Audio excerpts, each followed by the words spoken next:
Hi, I'm Gabby, and this is the Control Shift C podcast.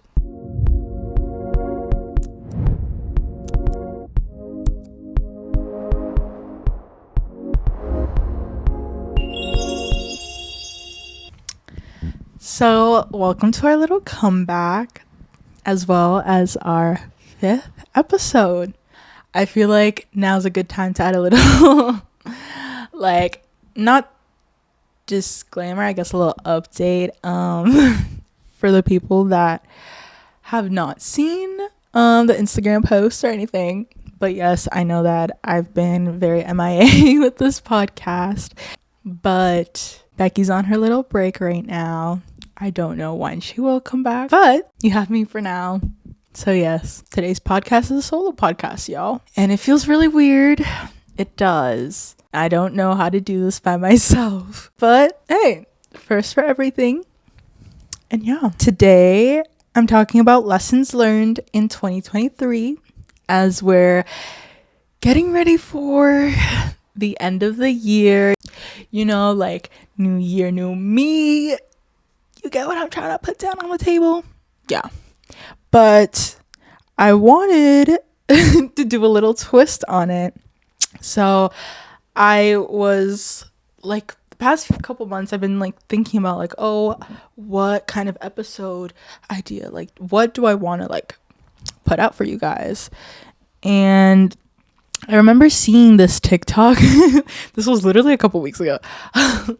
I remember seeing a TikTok on my For You page, and it was this girl singing "Thank You Next." And I know this is gonna sound so cheesy, y'all, but like that like gave me like an idea. Like, what if I do a little twist on that, but for the podcast? So I'm having my little "Thank You Next" moment in this video, and yeah, I'm talking about lessons that I learned in 2023 that I'm saying thank you next to. And I'm not gonna take them with me into 2024 because new year, new bitch. Like, I'm putting that energy out there. So yeah, today's a little play on that idea. So the first thing that I'm saying thank you next to is trying to love people into loving you. I feel like this year, the biggest thing for me has been this idea, like this topic. So this year has been a year with situationships and bestie breakups. And I'm not going to go too in depth with what happened on those situations.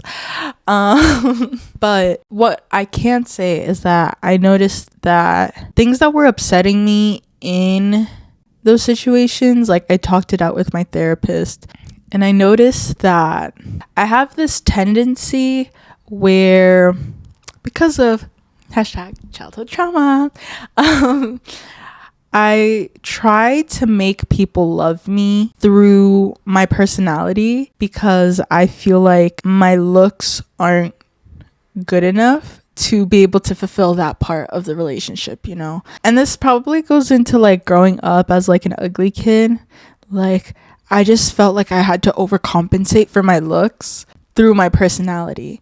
So I would do so many things for people in order to make them love me. And I think another part of it too is just growing up in the environment that I did with the parents that I did. I feel like it was just because both my parents are separated, but growing up with my mom, I felt like it was just a very messy household. And just that environment, I felt like I always had to appease to her, because if I didn't, then, you know, it would just be yelling all day, cussing me out, and like, it was just a lot of emotional abuse, to be quite frank about it. And I felt like in order to get the peace, I had to do things to make her feel at peace. Again, so just that idea of trying to love people into loving me, I feel like has been really prevalent in growing up. But this feeling has definitely like risen to the top after my situationship. But with it, I feel like this year I learned to recognize when I'm doing that.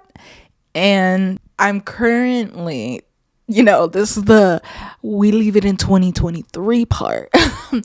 But yeah, I'm currently learning how to stop doing that.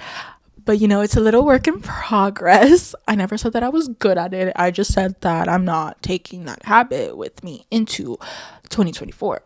I think one good thing to implement, or that I've been implementing too, is boundaries, both with like romantic and non-romantic relationships, friendships too.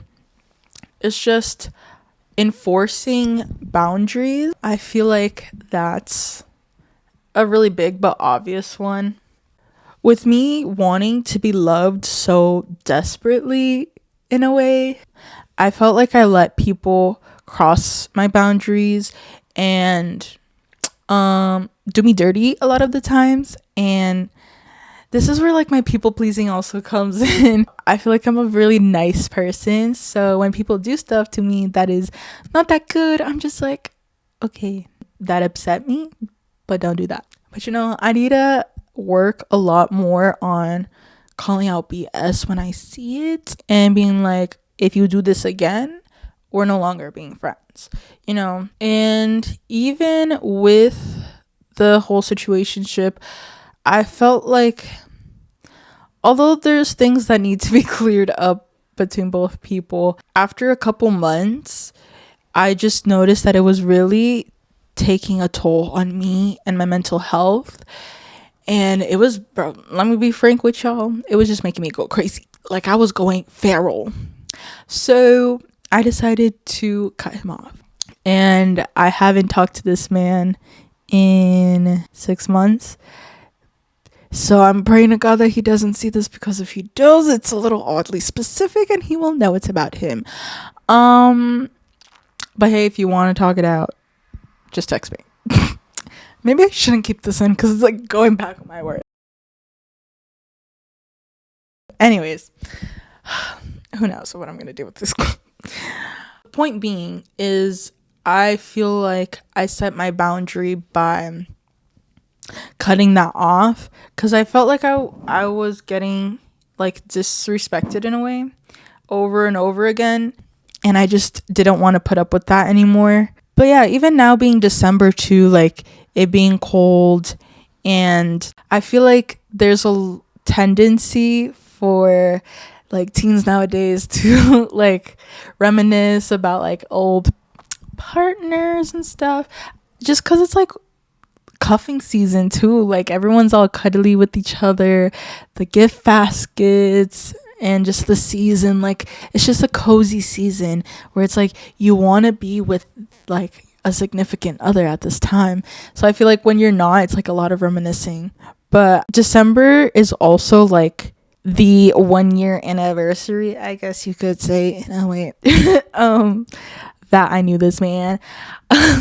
So I guess it's like those feelings arise even more, and I've been having a lot of self-control to not text this man, to not talk to him, to be able to hold myself accountable and keep my boundaries, because I think to myself now, like, if I blocked him, there was a reason. Like, I'm the type of person where, like, it takes everything in me to block me. Like, you have to disrespect me and stomp on my face and slap and, like, spit on me, like, a bajillion times for then me to, like, block you and, like, cut you off, type shit.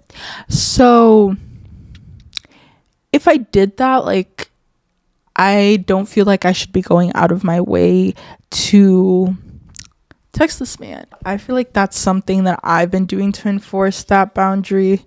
And I think another thing too is just keeping the same energy as people. Like, if you see people are putting little energy, you also put little energy. Like, you trying to like put more energy into a relationship is not gonna make them like you any more of a person. You're not any better of a person in their eyes. If anything, you're just annoying. Like, they're just gonna take advantage of you and what you can offer to them, especially with me in my cases, platonic or not. Like, I feel like people take advantage of like the advice that I give because I went through a lot of shit growing up, you know. So I feel like I have really good advice to give to people, but people take advantage of that and think that I'm just their therapist now, which I'm not. I'm a human being. But at least for my case, that was the thing. I felt like I was always the therapist. And another part of it too is like I kind of wanted to be, in a sense, because I felt like if I was that person for them where they can just trauma dump and for them to be able to just say anything that they want to say, get anything off their chest, cry to literally anything, like I would be that person. One, because I think that's just me being nice, but two, like I want to grow our connection, and I feel like me doing that for you or for that person is gonna make you like me more, or is gonna deepen our connection, making you like me more. That's the link between that. But again, I had to cut that off. But yeah, putting same energy into relationships so you don't get taken advantage of. I think that also goes into another thing where it's like, be selfish. From one people pleaser to another, like it's okay to be selfish sometimes. I feel like nowadays we live in a very capitalistic society. Like, it is very self-centered, but for someone like me, I feel like I've never really have been drawn towards that. I'm just naturally like a people pleaser, you know.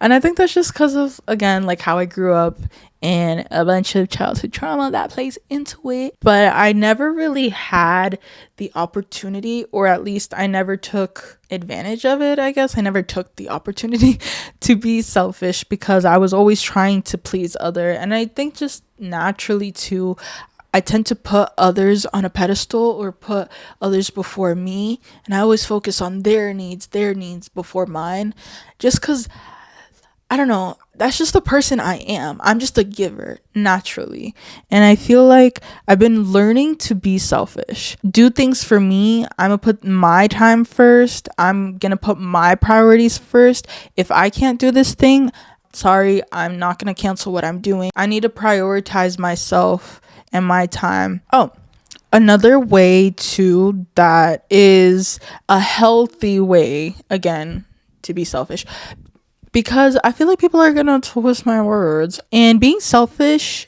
I feel like when people hear that, they think it's an inherently bad word, not, or a negative word, let's say that. But I don't think it always has to be. I know that another thing that I do to be selfish, I guess, is also prioritizing myself and my self-care. Because I know, at least for me, I can be extroverted, but as soon as my social battery runs out, boom, bam, done. Like, I'm introverted, like I'm not gonna talk to you. And it's times like that where it's like, or even with school too, when I just feel like I'm gonna burn out, like I'm selfish in a way where I can take a break and give myself time to take care of me and my mind and my body.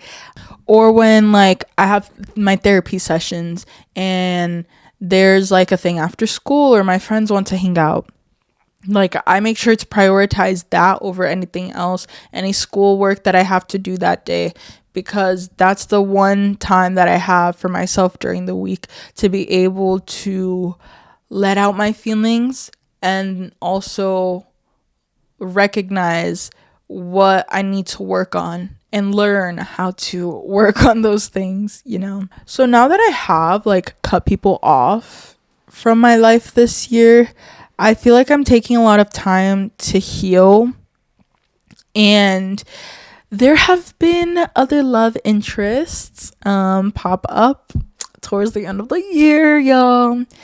But again, I'm being selfish in a way where it's like I'm not really entertaining that. And as much as it's like hee hee ha ha, like, oh my gosh, like these boys in my class like have a crush on me, like I'm so honored right now, like teenage girling, type shit. I need to say type shit. I literally don't. But like teenage girling and everything. It's like I haven't felt that like rush and that adrenaline in so long. But after a while, like not even a while, just like after a little bit, like I realized that I shouldn't really entertain that. It's like fun and like laughs and, or what's the phrase, shits and giggles. It's for shits and giggles, like I love the tension that's there, but I know that I need to heal myself from a lot of things before trying to like talk to another boy or anything of the sort. So again, I'm being selfish where I'm trying to set that boundary for myself. And again, it all goes back to boundaries. And yeah, and I feel like that's a really good thing that I need to say thank you next to. But that brings us on to our next thing, which is what I'm 100% trying to leave, for the love of God, in 2023 and not bring with me into the next year, is questioning why people left you and instead accepting it. I feel like with the situationships and with the bestie breakups, I feel like I find myself questioning like why did you do the things that you did to me? Why did you treat me that way? I've been nothing but the best to you. I've put so much effort into this relationship. I've put so much of myself, so much love, and so much of my time and my effort into this relationship for you to do me dirty like that. I feel like trying to grasp why someone would leave after everything. That's something that I've been questioning this whole year. It's just the why. Why? And that's not good. I mean, obviously, my mental health has been spiraling with that question. But when I talked about it in therapy and even recognizing it myself, like I keep telling myself, you're okay before them, you'll be okay after, So as much as like I want to text that person like, why did you do this? Why? It just hurts me at the end of the day. I just found that it's not really worth it in a way. Because for me, like I always question it because I always like improving myself and I want to know what I did wrong so I can work on it and change it, and so it benefits me and benefits you, Like I'm just trying to grow and mature as a person, which is why I feel like I dwell on that like idea so much. But at the end of the day, it doesn't really get me anywhere because my questions are just questions and they're never going to get answers. And even if they were to get answers, it's at least from the little answers that I've gotten from my like situationship, I feel like it's never really fulfilling. It's like you feel like when you hear the why, you'll have kind of the answers to everything, but that like empty feeling is still there. Like you would think that it would go away, but I feel like after I've had like those conversations with that guy, that I would feel better afterwards, but I never did. It still felt like something was off, So I feel that's why, like, that's one of the reasons why I try not to question so much of everything. And sometimes there also isn't a why. Sometimes people just don't want to be in your life, and it could be like a subconscious thing. I know that when I was talking to my therapist about the situations that arose this year, she told me that sometimes there really isn't a why at the top of someone's mind. Like, they don't really know. And obviously, there's a reason for everything. No one's just gonna hurt you without a reasoning behind that, unless they're a sociopath. But even then, like, there's a reasoning behind that. They get off on that thrill, that adrenaline of hurting you. But I don't think any of the people in my life this year were sociopaths, so that's not the case. But again, my point being, there always is a reason, but it's probably subconscious. The person themselves don't even know it, but it could be like so deeply rooted too. And a lot of the times too, it's not your fault, or it's just no one's fault. And I feel like with questioning and never getting the answer to it comes with a lot of blame. I know that this year has just been filled with me blaming myself for so many things, and it just makes me spiral and go feral even more, right? Like, I swear. And it's just, I feel like I don't need that in my life. When you know that you're not going to get the answer, I feel like it's better to just cut that off. And it's easier said than done, because even with me and the situations that have happened this year, I know that I'm not going to get an answer. But yet I've still been questioning, why did you hurt me? Why? Why'd you do that? Like, why? But I just noticed that it was continuously just hurting me and my mental health, especially in my case where I didn't do anything wrong per se. I try so hard to see where I went wrong, but it's like, if you won't tell me, how can I know? There's something floating on the screen. I can't be expected to just read your mind and your emotions, Point being, because I feel like I'm losing myself while I talk, the ADHD is kicking in. Let's just say that. I should have taken my meds. Anyways, with months of questioning, I just realized that there was no benefit to it, especially when you're not going to get your answer. And I feel like in some ways questioning where you went wrong is a good thing, but in this case, it wasn't for me. And it was just making me go downhill on my mental health journey that I worked so hard for this year. So I feel like I am learning to just accept it for what it is. I'm not going to get the answer. I'm not going to be satisfied. That feeling is it brings a lot of anxiety for me, at least. Once I've just accepted the situation for face value, it is what it is, life just became a lot easier. And it felt like a weight lifted off of my shoulders. But yeah, like, you didn't let me know what I did wrong.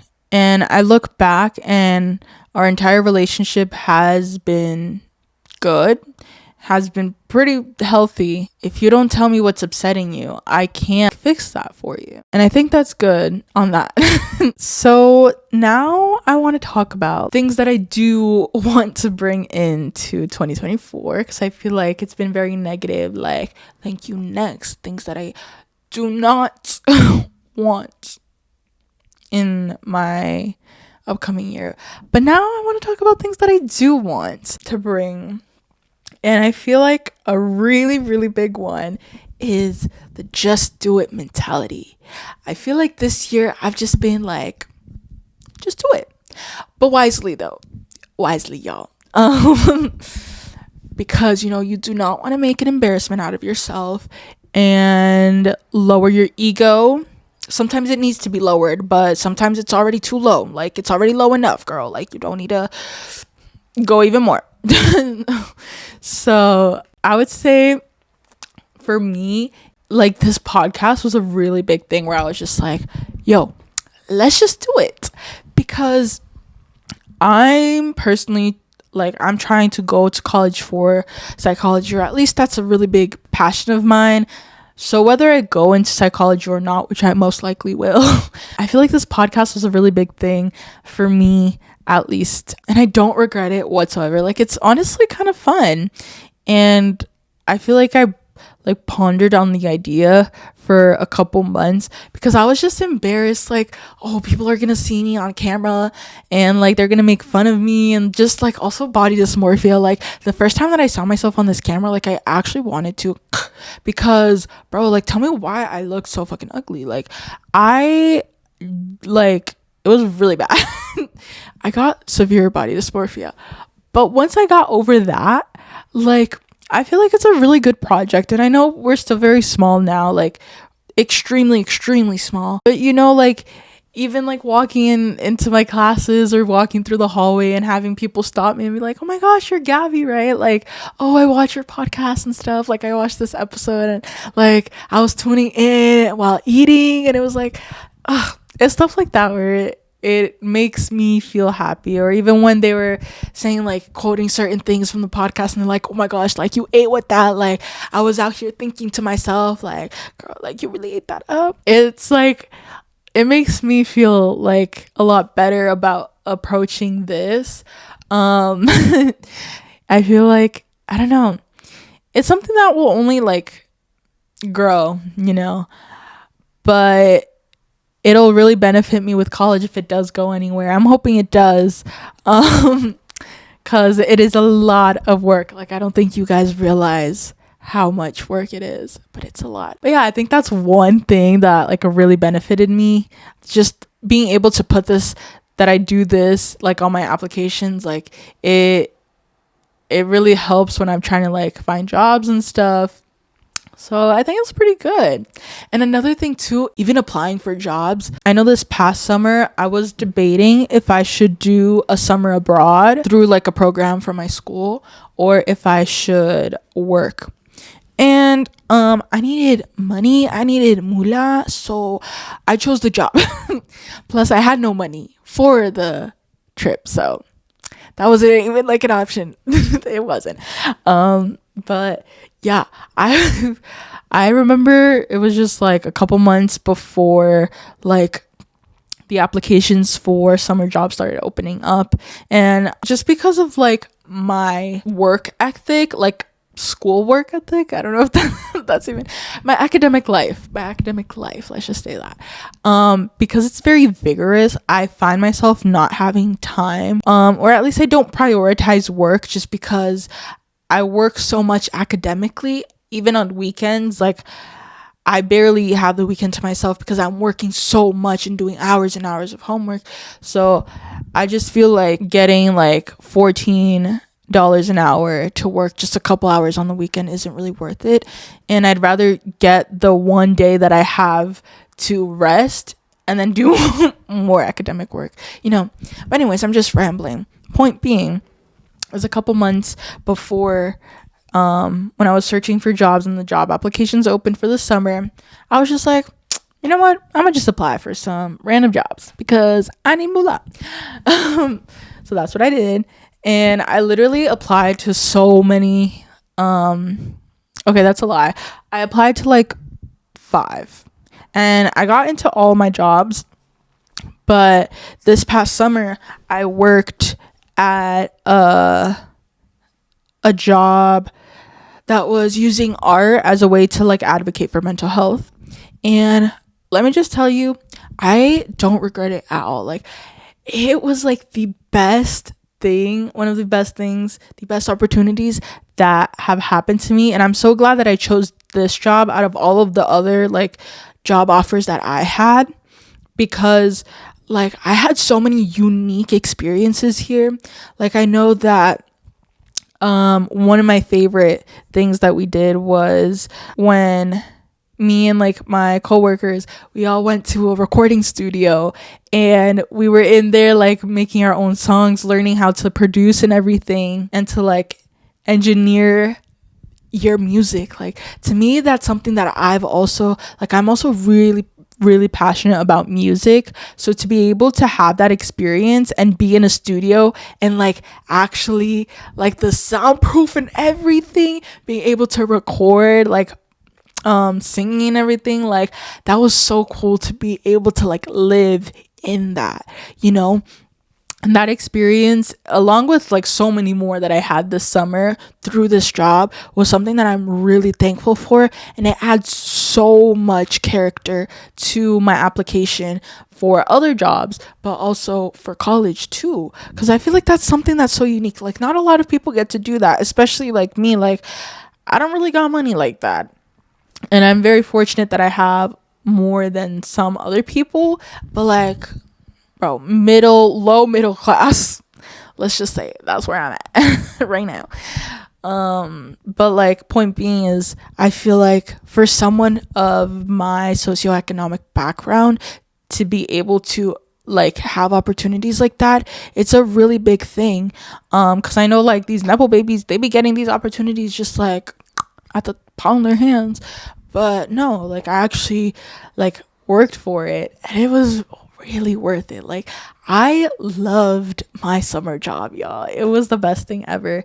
But yeah, this is where these like just do it like mentalities, when you use it wisely, is really good. And I feel like more people need to have that just fuck it, we ball, bro, mentality. Like, come on now. So I'm hoping to keep that energy up for 2024. Because that's how I'm gonna be. I'm gonna be like that, y'all. And I'm already searching for more jobs, or even again debating if I should, with the very little money that I have, go summer abroad. I know that currently right now, if I'm able to get a scholarship for it, I'm debating going to Paris or Milan. For there's a program, and an exchange program, where you get to go for fashion design, and you get to work and go like behind the scenes with the fashion weeks that happen in Italy and France. Well, people don't call it that, but like Paris Fashion Week, like, get to go behind the scenes on that, go to the fashion shows, learn how everything works, the logistics of everything, and then also have like courses on like fashion design too. So that's like really, really interesting. And I feel like that adds so much character again. So that's something that I'm really interested in doing this summer. But again, no money. But if I get that scholarship, y'all, if I get that scholarship, you will see me in Paris.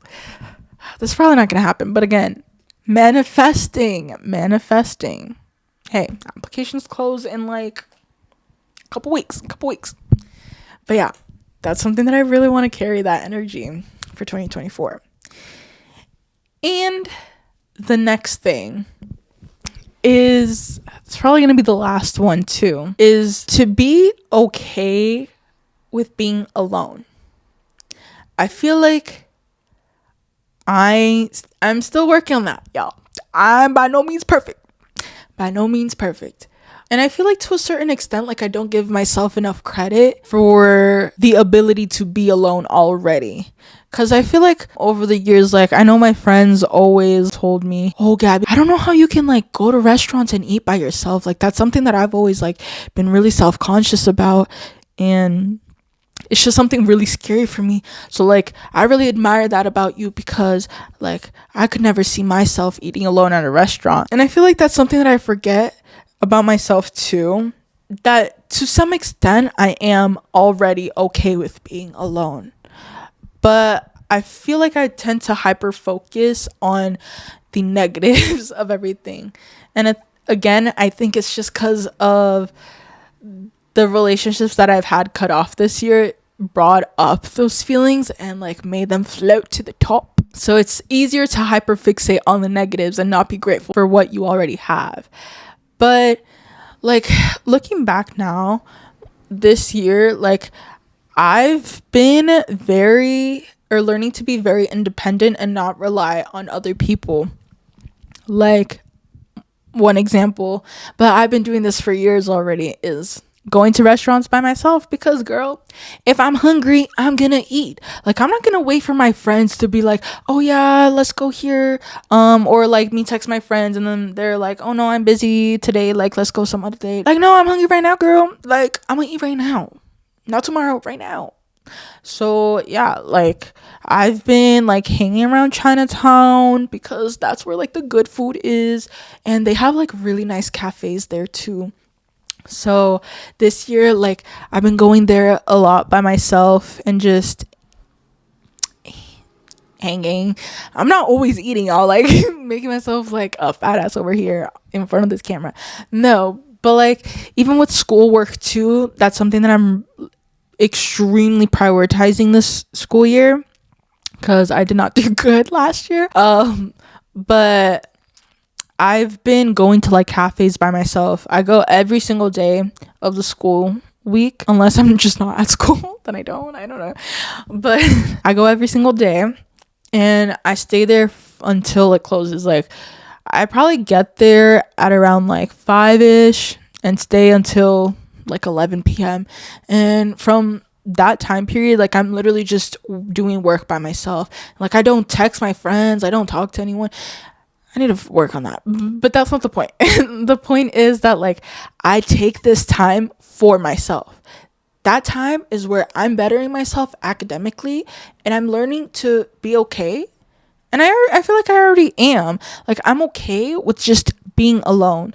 Like, I know a lot of people are like this too, where they like plan a little study stash with their friends, like, oh yes, let's hang out, let's go to this cafe and let's just like do our homework and everything. But the second they step foot into that cafe, are they doing work? No, they're just talking shit. But like, sometimes that's the reality of it, you know? And sometimes I be doing that too with my friends and it's fun. But I feel like me going by myself really allows me to focus on my work and my responsibilities that I need to do in order to succeed in life and not be a fucking failure. But yeah, that's a really big thing. But to a certain extent, I'm also not like the best at being alone. And I feel like no one really is. It's just people BSing their way through life, you know? It is what it is, you know? You fake it till you make it. But at least for me, I feel like I'm trying to keep that part of the energy up for 2024. But what I do need to work on is being okay with being alone in the sense of relationships, people, that social aloneness. I could definitely word that better, but like being okay with being single or being okay with just having like 3 friends, because that's me right now. I feel like this year, especially, some of you guys don't know, but I repeated freshman year because my original freshman year, let's just say I was not doing okay mentally, so I was almost gonna myself, but I decided to just take a break from school and focus on my mental health. So yeah, I repeated the school year, but because of that, I lost a lot of connections, or at least I weakened connections. I wouldn't say I lost all of them, but I definitely weakened a lot of connections that I had with people in the grade that I used to be in. So people that are actually my age. And with that has come a lot of feelings with, oh, I really feel like I'm behind in life right now. And that loneliness is something that was really prevalent to me, especially this school year, even more so than last, because I feel like now, I was supposed to be in junior year, I'm a sophomore now, but because everyone is in their junior year, like, that's the process where they're really starting to care a lot more about colleges, and that's something that's like, that process is starting to happen. And even with like SATs and stuff, it does make me feel like I'm behind with my friends. But because we're in different like stages of our lives, it's also really hard to connect with people that are in my grade. And because I haven't had that connection for a while now, it again just brings up feelings of loneliness back up to the surface. So I feel like I haven't really had like that high school experience where you're like surrounded with so many of your friends and stuff like I used to have. So I feel like I really need to work on being okay with not having all of those friends. But even in the times that I am upset about it, like, I can go out of my way to try to mend those relationships with those people, like trying to make plans with people, text them, get an update, or even like replying to like close friends and stuff. I feel like that's a really big thing that's been like kind of helping me still stay connected to people that are actually my age. But again, even if that doesn't happen, it's learning to be okay with the moments that you just have those 3 friends and being grateful for the relationships that I have now with people. But I also tell myself that although the decision that I made came with consequences, and the consequences is this very loneliness, the sense of I'm behind everyone in life right now. I knew that going into it while making the decision to repeat freshman year, but I feel like the pros outweigh the cons so much more. So I choose to, again, accept the situation for what it is and be okay. Be okay with it. Because at the end of the day, too, like, if you really think about it, after high school, like, am I really going to be friends with all of these other people? Probably not. I mean, I'll probably like touch base with like a couple of them. And I feel like our Instagram is probably going to turn into like the millennial Facebook. So like, like the Facebook moms do nowadays, just stalk like my past friends from high school, their life, like, oh my gosh, you got a baby now, you pregnant now, like you preggo. That's so nice. Just like comment under like their Instagram picture, like, congratulations, like, I love, you look so cute in your baby bump, like, I love that for you. And I don't know, man, I'm just rambling, but you get the gist, y'all. You get the gist. But yeah, I feel like this year I've learned a lot, but if I put every single one into this video will be too fucking long. But I feel like when I think of the major things that I've learned this year, I feel like that's it. So just a little recap.